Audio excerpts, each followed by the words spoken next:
Hello les amis, bienvenue dans un nouvel épisode de podcast. Aujourd'hui, on se retrouve pour un épisode un peu particulier. Je vais répondre à vos questions, aux questions que vous m'avez posées sur Instagram. J'aime bien faire ça de temps en temps dans les podcasts parce que au moins je suis sûre d'aborder des sujets qui vous touchent, qui sont importants pour vous. Avant qu'on commence, pour ceux qui ne me connaissent pas, je m'appelle Mariam Gaderi, je suis coach, podcasteuse et entrepreneur. J'aide des personnes comme toi à s'autoriser à briller, à changer leur état d'esprit et à développer un business qui les inspire grâce au pouvoir du personal branding. J'ai une petite faveur à te demander avant qu'on démarre le podcast. Si le podcast t'a aidé, t'a inspiré d'une manière ou d'une autre à un quelconque moment, je te serais hyper reconnaissante si tu pouvais prendre quelques instants pour t'abonner à la chaîne YouTube si tu m'écoutes sur YouTube et pour t'abonner au podcast sur Spotify et Apple Podcasts si tu m'écoutes sur ces plateformes. Ça aide énormément le podcast à prendre en visibilité. Et moi, ça m'aide à pouvoir développer le podcast en invitant des personnes auxquelles j'aurais eu difficilement accès sans ton aide. Je te remercie et je te souhaite une très très belle écoute. Alors, la première question que j'ai, c'est comment on fait pour ne pas stresser quand on bloque sur un problème ? Moi, il y a une chose que j'ai remarqué quand je bloque sur un problème et quand j'ai le sentiment qu'il faut absolument que je trouve une solution à ce problème tout de suite, bizarrement, le fait d'être vraiment dans cet état d'esprit où il faut que je solutionne le problème tout de suite m'empêche de solutionner le problème. Ce qui m'aide le plus dans ces moments-là et dans les moments où je suis vraiment bloquée par un challenge, où je me sens suffoquée, où j'ai le sentiment qu'il faut absolument que tout de suite ce soit résolu, c'est vraiment de prendre une grande inspiration et de m'autoriser à m'éloigner de ce problème. C'est paradoxal, mais plus tu prends de la distance avec un problème, plus tu es en mesure d'y répondre de manière juste et de manière efficace.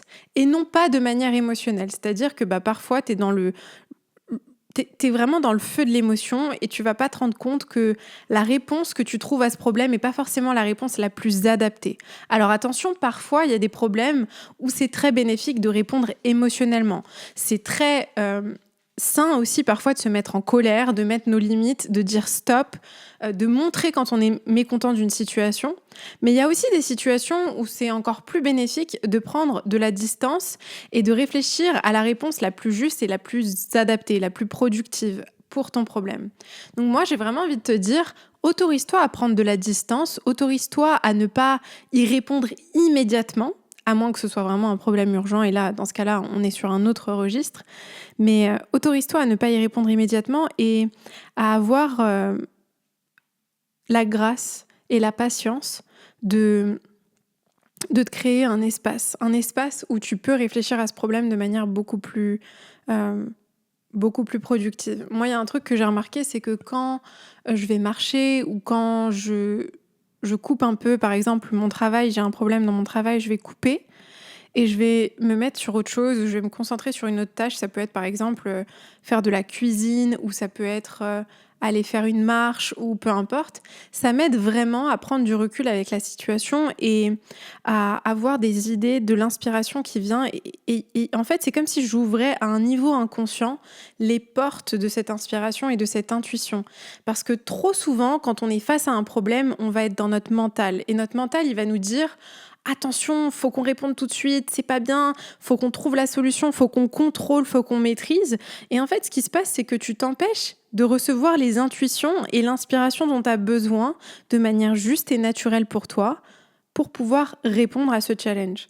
Donc, je suis pas vraiment de l'avis que tout problème peut être résolu de manière pragmatique dans le mental. Je pense qu'il y a aussi des challenges qui nous demandent de nous connecter à quelque chose de plus grand que nous, à une force plus grande, à la nature, à la vie, à Dieu, peu importe le terme qu'on met à ça. C'est vraiment, pour moi, capital, en fait. Finalement, quand tu t'autorises à avoir cette approche-là et que tu reconnais que tu peux pas résoudre tous tes problèmes tout seul, que parfois il faut s'autoriser à être guidé aussi dans la manière dont on résout les choses. Ça te permet vraiment d'aller toucher une autre part de toi qui peut être hyper bénéfique. Et moi, je sais que j'ai beaucoup coupé cette part de moi. J'ai beaucoup été dans un état d'esprit où je voulais tout contrôler et où j'avais l'impression que si je me reconnectais à ma sensibilité, si je me reconnectais à mon intuition, à ce calme intérieur, j'allais pas être productive. Et donc, j'avais peur de pas être productive, j'avais peur de rien faire, j'avais peur de ne pas faire une tâche qui me semblait productive dans la résolution de mes problèmes. Et donc finalement, sans m'en rendre compte, je m'empêchais de résoudre mes problèmes parce que je me coupais d'une part de moi qui était absolument essentielle pour pouvoir recevoir cette inspiration, cette intuition. Donc c'est vraiment ce que je te conseille. Finalement, dans ce genre de situation, on bénéficie énormément à prendre du recul et à se reconnecter à soi et à quelque chose qui est plus grand que nous. Et c'est marrant parce que dans vos questions, c'est vraiment quelque chose qui est revenu souvent. Là, je lis une question sur comment relâcher la pression et lâcher prise. Avec un peu de recul, ce que je peux dire sur la pression et sur les tensions qu'on peut se mettre, c'est que parfois on croit que se mettre de la pression, c'est productif. Que ça va nous aider à atteindre l'objectif qu'on a en tête parce que si on se met pas de pression, ça veut dire que on se laisse aller, que on se pousse pas, que on passe pas à l'action. Mais c'est pas forcément vrai. Ce qui va se passer souvent, c'est qu'en te mettant une pression énorme, tu vas justement devenir contre-productif. Parce que tu vas être tellement en résistance, tellement en tension à l'intérieur de toi, que tu vas pas pouvoir prendre des actions inspirées. Tu vas prendre des actions dans la contrainte, dans la peur, dans la répression de toi-même. Et ces actions-là, elles pourront pas t'amener les résultats que tu veux. Si tu veux vivre une vie qui t'inspire, si tu as envie de vivre une vie qui t'épanouit, qui te permette d'explorer qui tu es, de révéler ton plein potentiel, de t'exprimer aux yeux du monde, il va falloir que tu t'autorises à connecter avec cette part de toi. Et cette part de toi, elle te demande de justement apprendre à danser entre la pression et l'inspiration. Les deux sont absolument essentiels pour réussir à atteindre les objectifs que tu as et à créer, à matérialiser ta vision, tes rêves, tes objectifs. Tu as besoin de pression pour passer à l'action maintenant, pour prendre des actions dans le moment présent, et pas demain, et pas dans 3 heures, et pas dans 10 heures, dans 10 jours, dans 20 heures. Tu as besoin de pression maintenant, donc tu as besoin d'une certaine dose de pression, et en même temps, tu as besoin d'inspiration, tu as besoin de douceur, tu as besoin d'être porté vers quelque chose plutôt que contraint contre quelque chose. Donc, il y a vraiment besoin des deux. C'est une danse entre les deux qui va te permettre d'exprimer ton plein potentiel. Te réprimer, être en résistance et être tout le temps dans la pression ne t'amènera nulle part. À l'inverse, être tout le temps dans le calme, dans l'inspiration, dans la douceur, ça t'amènera nulle part aussi. Donc tu vois, je pense vraiment qu'on a besoin des deux dans la vie, on a besoin du yin et du yang, on a besoin de la part féminine en nous et de la part masculine en nous. On ne peut pas triompher sur le long terme si on n'est connecté qu'à une seule part de nous-mêmes. Et ce que je pense aussi par rapport à ça, c'est qu'il y a des cycles et qu'il y a des moments dans notre vie où on va avoir besoin de peut-être plus se connecter à cette part féminine de nous-mêmes. Puis il y a d'autres moments où on aura peut-être plus besoin de se connecter à cette part masculine de nous-mêmes, où on sera dans un cycle d'action, de go. Mais ces cycles-là ont ce terme-là et c'est pas pour rien. C'est pas des cycles pour rien, ils sont pas faits pour durer. Donc dans la durée, on a besoin d'un certain équilibre et d'une danse entre les deux. Et donc, pour pouvoir relâcher la pression et lâcher prise, moi, ce qui m'a vraiment aidée, c'est de comprendre que c'est utile pour moi de lâcher prise. Parce que en étant incapable de voir que ça avait de l'utilité pour moi, que ça me servait, que ça servait mes valeurs, mes objectifs, ce qui était important pour moi, je pouvais pas lâcher prise parce que j'étais persuadée que justement, le fait de me mettre une pression folle, le fait d'être tout le temps sous tension, tout le temps nerveuse, tout le temps dans la peur, j'avais inconsciemment internalisé ça comme si je suis comme ça, je vais réussir à servir mes objectifs, à atteindre mes objectifs, à faire ce qui est important pour moi. Quand j'ai compris que c'était tout l'inverse et que tout ce que je faisais, c'était retarder l'arrivée des bénédictions que je voulais recevoir dans ma vie, que je faisais que retarder l'atteinte de mes objectifs en étant dans cet état d'esprit, j'ai commencé à prendre la décision de relâcher la pression. Parce que oui, c'est une décision. Même s'il y a beaucoup de gens qui vont me dire « Non, c'est pas une décision, on peut pas contrôler, etc. » Si, tu peux contrôler. Crois-moi, si je te disais « Je te donne 1 million d'euros là tout de suite si tu lâches ta pression », crois-moi que tu te relâcherais bien comme il faut. Donc, on a toujours la possibilité de choisir. S'il y a bien un pouvoir que tu as en tant qu'être humain, c'est de faire des choix. Tu ne peux pas choisir ce qui t'arrive ou non. Tu ne peux pas choisir quelles circonstances et quel obstacle va se tenir sur ton chemin. Tu ne peux pas choisir quels événements vont se produire aujourd'hui. Mais tu as quand même le choix sur où est-ce que tu vas diriger ton attention, comment est-ce que tu vas appréhender ces événements, qu'est-ce que tu vas créer dans ton monde intérieur, dans tes émotions, dans ce que tu es. Tu as le pouvoir de décider à ce niveau-là. Donc c'est vraiment, comme je disais, une danse et un apprentissage constant de réussir à se recentrer et à relâcher cette pression au service de ce qui est juste pour toi. Ok, la dernière question à laquelle je vais répondre dans ce podcast, c'est comment savoir comment mettre fin à une relation amicale qui est plus alignée pour soi. Et je trouve que c'est une question hyper importante parce que le sujet de l'amitié, c'est un sujet qui me touche énormément et je trouve qu'on ne l'aborde pas assez sur les réseaux sociaux. Tes amis sont censés être un pilier pour toi.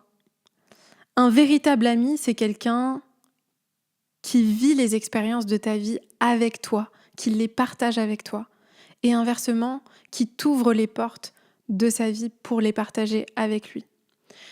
Un véritable ami, c'est quelqu'un qui pleure avec toi, qui rit avec toi, qui fait de la place pour toi dans sa vie, même quand c'est inconfortable pour lui.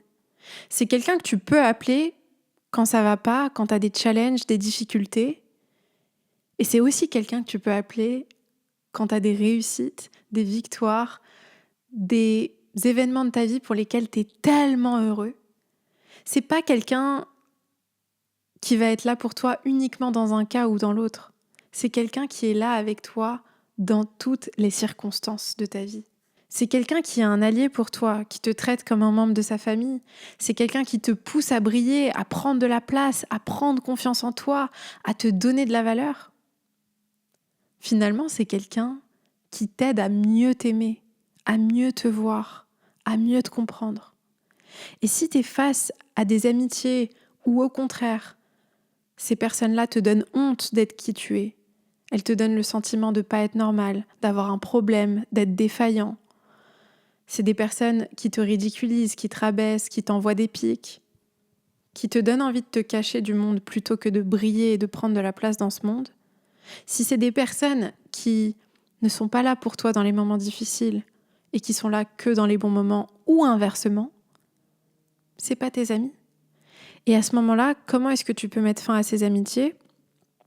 Tout simplement avec beaucoup d'amour, en reconnaissant que c'est pas contre toi, c'est pas que ces personnes-là ont un problème avec toi personnel, mais elles sont pas capables d'être l'amie dont tu as besoin. Et sans vouloir être méchante ou arrogante, elles sont peut-être pas dignes du niveau d'amitié que toi t'as à leur offrir. T'as peut-être un niveau d'amitié, une qualité d'amitié qui est bien supérieure à celle que tes amis t'offrent aujourd'hui. Peut-être que tu as une loyauté, un amour, une dévotion, une fidélité envers tes amis qui va bien au-delà du niveau de ce que eux sont capables de te donner. Et c'est pas contre toi, c'est pas personnel. Mais tes amis créent ta vie, créent ton futur, créent ta réalité. Tes amis, c'est tes alliés, c'est tes piliers dans la vie. C'est ceux qui vont tout traverser avec toi. Les moments de joie, les moments de peine, les moments de deuil dans ta vie. C'est tellement sacré l'amitié, c'est tellement beau, c'est ce qu'il y a de plus beau dans l'expérience humaine. Parce que n'importe quelle relation qui a de la valeur a ce socle-là d'amitié. C'est un socle qui va bien au-delà de l'apparence physique, de l'attirance sexuelle, de l'argent, du statut social. C'est un socle qui va dans l'âme, dans le cœur de chacun d'entre nous. Et si autour de toi, tu ressens pas cette inspiration, tu ressens pas cet amour, tu ressens pas cette connexion profonde, éloigne-toi et fais de la place pour des personnes qui seront beaucoup plus alignées. Tu peux tout à fait t'autoriser à mettre fin à ces amitiés avec amour, sans avoir besoin de donner 10 000 explications, sans avoir besoin de te justifier, d'expliquer. T'as pas besoin de te sentir coupable de choisir ce qui est juste pour toi. J'espère que ce podcast t'a plu. Si t'a plu et que t'as envie d'aller plus loin, comme d'habitude, je t'envoie une newsletter tous les lundis matins à 7h. C'est vraiment l'occasion pour moi de te partager mes conseils, mes prises de conscience, mes offres exclusives que je propose que dans la newsletter, dans les abonnés à la newsletter. Donc si tu veux y avoir accès, il suffit de cliquer sur le lien en description de ce podcast, juste en dessous. Et comme d'habitude, je t'envoie énormément d'amour.